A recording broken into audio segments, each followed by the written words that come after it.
Ada kan malaikat dia? Ustaz Kazim, tang. Tak ada tuan-tuan oi. Tak ada. Allah, macam manalah nak jadi istimewa? Sekarang kena buat. Macam mana Ustaz? Jaga amalan supaya pahala tak dicuri.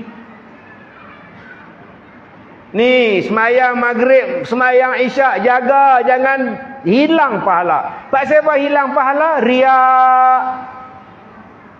Yura'un, nunjuk.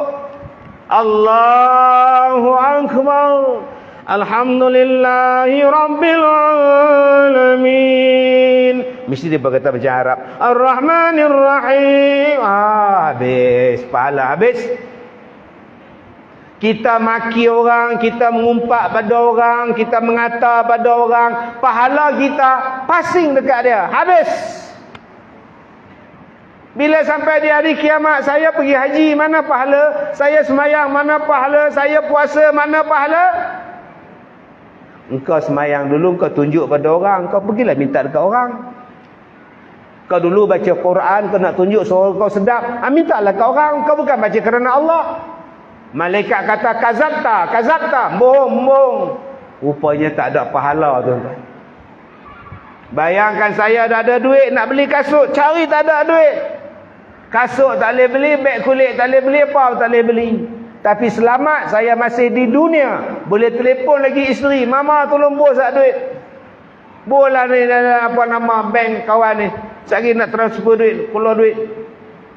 Di hari kiamat nak minta tolong siapa tak? Yang boleh tolong amalan pula tak sah, amalan pula tak diterima. Pasal apa? Hutang tak bayar.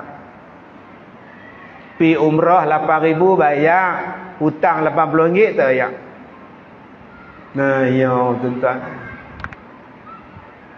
Nah, ya tuan.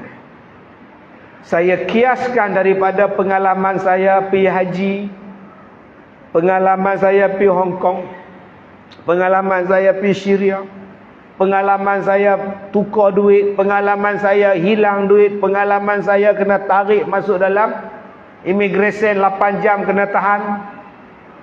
Saya kiaskan macam itulah keadaan kita di hari kiamat. Jadi tuan-tuan, sementara hidup kita masih ada ni, jom kita buat persiapan yang terbaik, bersihkan hati. Jangan mengata pada orang, jangan buruk sangka pada orang, minta maaf dengan orang supaya hati kita